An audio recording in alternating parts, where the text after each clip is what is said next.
Eu quero saudar a igreja com a paz do Senhor.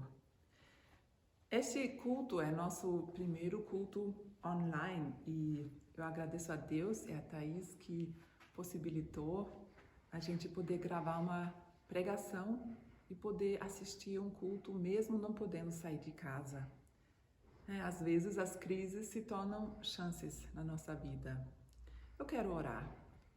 Pai, em nome de Jesus, eu quero te louvar, porque o Senhor é Deus, o Senhor é o Deus Todo-Poderoso e o Senhor tem soluções e propósitos em todas as situações, mesmo na situação mais difícil. Pai, eu quero orar por cada um que esteja assistindo essa pregação para que o Senhor possa falar aos nossos corações, nos concedendo paz, alegria e fé.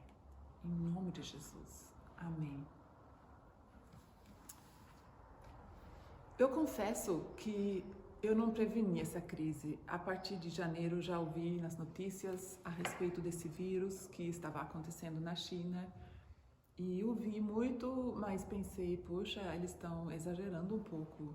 Parece que eles não têm novidades, então por isso eles sempre falam sobre esse vírus e nem pensei, nem passou pela minha cabeça que poderia chegar tão perto, mesmo 1 ou 2 semanas antes do vírus chegar mesmo aí, eu ainda pensei, não vai chegar. Então, para mim foi uma surpresa. E não foi só uma surpresa para mim, mas também para muitas pessoas, muitos governos foram pegos de surpresa. E também o Instituto, o Robert Koch Institut aqui na Alemanha, que é responsável, que é muito reconhecido na área de saúde, que o governo sempre pede conselhos. Esse instituto também falou que não ia nos afetar, também foi pego de surpresa por esse vírus. Mas a boa notícia hoje é que Deus não foi pego de surpresa, Deus sabia o que ia acontecer, Ele sabe. E Deus, o bom é, Deus além de saber, Deus sempre pode nos ajudar. Então hoje pela manhã eu quero motivar todo mundo a orar mais, porque Deus já sabia o que ia acontecer e em contraste a nós seres humanos, Ele também sabe o que se deve fazer. Nós muitas vezes, numa situação que a gente não preveniu, que nunca houve, dessa forma a gente está sem plano, sem saber o que fazer. E muitos políticos e até médicos especialistas são sem saber o que fazer, sem estratégia, e a estratégia que eles tomam, às vezes eles não têm segurança se a estratégia é a melhor estratégia. Mas Deus sabe de tudo e hoje eu quero te dizer, Deus sempre pode ajudar. Essa é a boa notícia. Deus quer que a gente ora e que a gente o pede. Então, eu creio que Deus permite muita coisa para nos mostrar que a oração é importante. Ele não é responsável pela situação, porque Ele concedeu, Ele fez esse mundo, criou esse mundo e deu a responsabilidade para governar, administrar essa terra para nós, os seres humanos. Mas Ele não nos deixou só. Ele disse sempre, você pode me pedir, você pode perguntar e eu vou ajudar. Mas muitas vezes nós, os seres humanos, nós não o pedimos, nós queremos fazer tudo só, mas Deus gosta quando a gente o pede. Então Jesus fala, quem pede vai receber, quem bate, a porta vai ser aberta. Então vamos clamar, vamos orar para que Deus venha nessa situação, nessa crise e Deus venha socorrer. Deus não ajuda automaticamente. Tem uma crise, ele não é um super-herói, um Batman, Superman, vendo um problema, ele já vem. Não. Ele fala claramente que devemos o buscar, que devemos o pedir. Então, ele vai vir e ele vai demonstrar misericórdia e ele vai nos socorrer. É o nome do nosso Salvador. Salvador, em alemão a gente fala Retter, que significa alguém que salva, mas também que nos socorre. Deus é o socorro bem presente. Então vamos nos mobilizar nessa hora para orar mais. Nós também temos esse chamado de Deus, que somos chamados para seres rei para sermos reis e sacerdotes. E rei todo mundo quer ser, né? Mas sacerdote é aquele que é um intermediário, alguém que pede pelo povo. Então, nesses dias, o nosso papel como intercessor, como sacerdote, é muito importante. Devemos orar pelas pessoas ao nosso redor. É a nossa tarefa de orar. Claro, queremos e muitas vezes somos muito motivados em orar pela nossa família, pela nossa situação. E é muito bom orar pela própria saúde, pelo sustento. Até no Pai Nosso, Jesus nos ensina que devemos orar pelo nosso pão de cada dia. Mas nós não devemos esquecer o próximo. Esse papel de sacerdote sempre tem a ver com outros. E Deus sempre teve o outro em mente. Quando abençoou Abraão, ele disse: eu vou te abençoar, mas se tu uma bênção. Então vamos aproveitar essa situação para fazer mesmo esse papel, cumprir esse papel de sacerdote. Orar pelas nossas famílias, mas também para o meu próximo. O meu próximo é toda pessoa que eu encontro durante o dia. Seja no mercado, seja no meu trabalho, meu vizinho. Essas pessoas, eu devo orar por essas pessoas. E se eu oro por proteção para minha família, também devo orar para que Deus proteja aquelas pessoas, os meus próximos, que são debilitados, que são talvez velhos ou já têm uma doença, que poderiam morrer se eles pegam esse vírus. Vamos orar por essas pessoas. E também é necessário de orar para sustento. Tem tantas firmas que é muito difícil essa situação financeira agora. Quem pode sobreviver se tudo é fechado durante 1 mês, 2 meses? Tantas pessoas com problemas hoje em dia.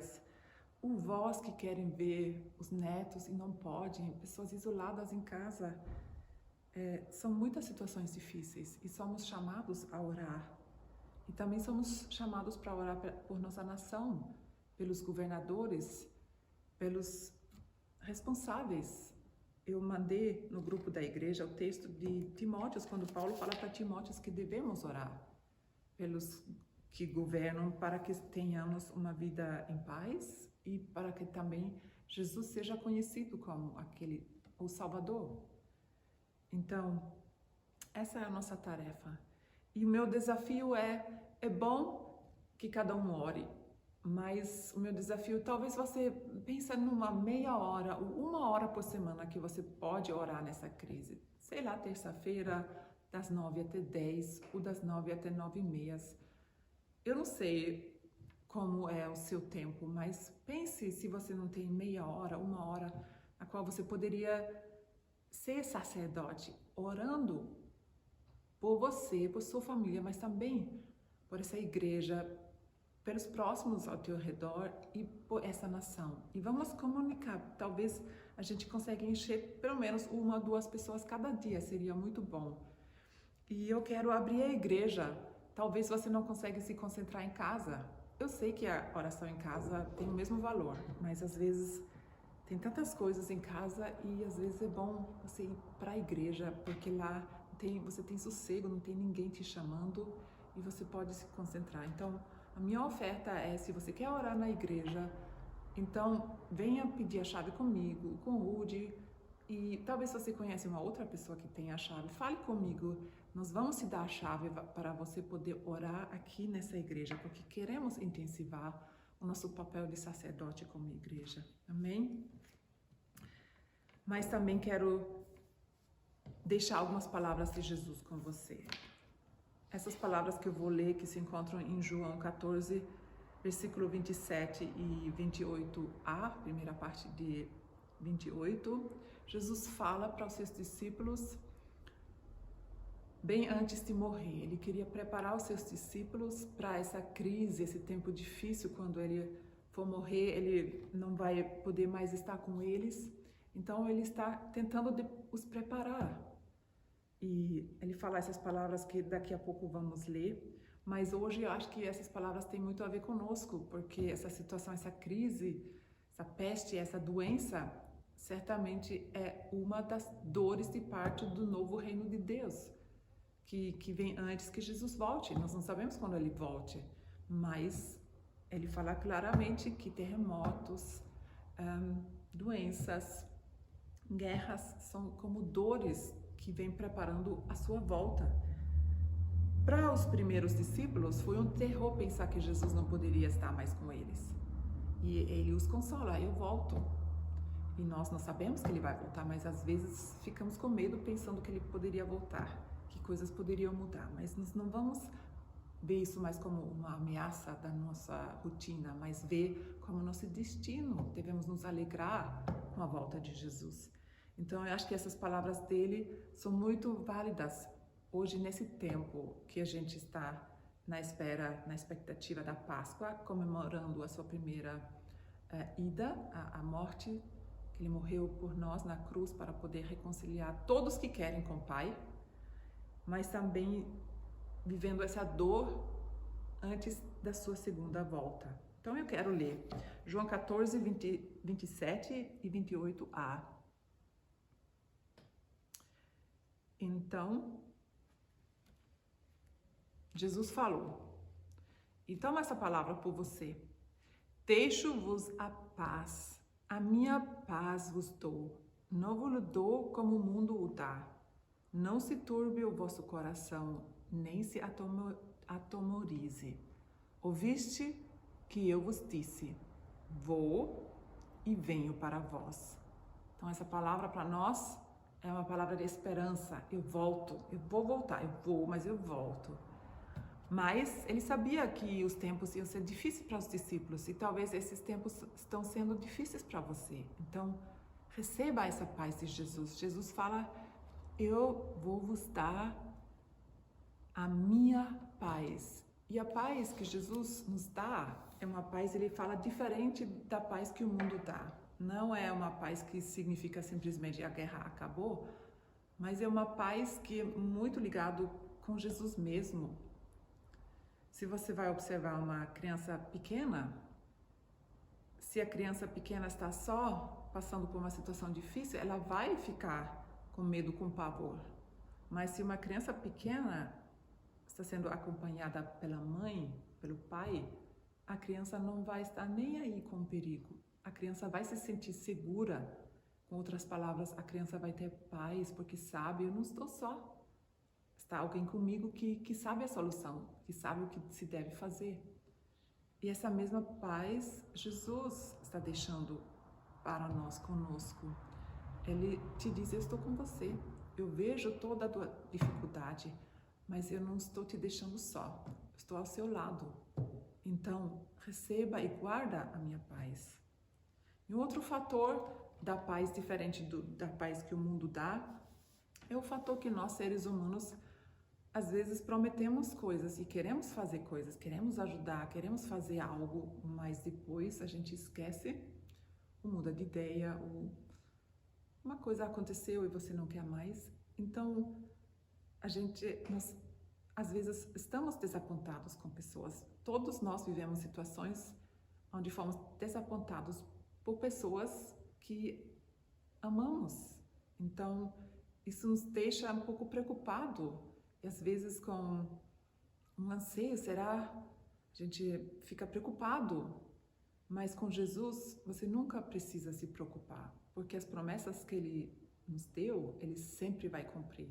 E uma das maiores promessas que Ele deixou para nós foi essa, que Ele estará conosco sempre, todos os dias, até o fim do mundo.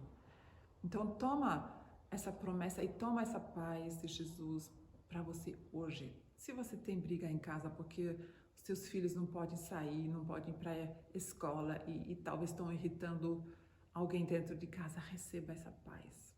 Jesus está com você. Ele tem uma saída, Ele tem uma solução, Ele tem um conselho. Receba essa paz, que é diferente da paz que o mundo dá. E Ele ainda fala, não se turbe o vosso coração. Então, eu quero te encorajar. Ser ativo nesse processo de não permitir que o seu coração se turbe. Situações vêm e tem duas maneiras de você reagir. Você pode só olhar para o problema ou você pode olhar para Jesus. Se você olha para Jesus numa crise, a crise vai ser bem menor para você do que se você sempre fica observando o problema. E nesse caso, com esse coronavírus, eu estou te dizendo, não assiste toda notícia, não lê todo o artigo que fala sobre esse problema, porque vai te deixar com medo, desesperado. Mas lê mais na Bíblia, lê as promessas de Jesus, lê que a tua vida está na mão dele. E você vai ficar forte e não abalado. E não se atemorize. Podemos confiar nele e ele vai nos ajudar. Então eu quero orar por você nessa manhã, ou talvez você esteja ouvindo essa pregação outro dia. Pai, eu quero orar para que cada pessoa, ao ouvir essa mensagem, ao ouvir essas tuas palavras que o Senhor falou conosco, que nós recebemos essa tua paz. E quem não tem ainda Jesus no seu coração, eu peço que cada um que quer o Senhor agora no seu coração, que o Senhor venha e entra no coração de cada pessoa que esteja ouvindo essa mensagem hoje. Porque lemos em Apocalipse que o Senhor está à porta e bate e quer que nós abrimos o nosso coração. E o Senhor fala que o Senhor quer entrar no nosso coração e quer ceiar conosco, quer ter comunhão. Nós somos pecadores, mas Jesus, o Senhor, morreu justamente para pagar a dívida dos nossos pecados, para que possamos ter livre acesso ao Pai, para podermos ser reconciliados com o Pai. Ninguém precisa dizer, sou tão mal, não tenho chance, não. É para isso que o Senhor veio e é isso que o Senhor quer, que a gente se reconcilia com o Pai. Eu peço, Pai, toca cada coração, concede essa paz, concede essa comunhão e essa segurança com o Senhor. Pai, em nome de Jesus. Amém. Então eu quero te abençoar e te entregar nas mãos de Deus. Amém.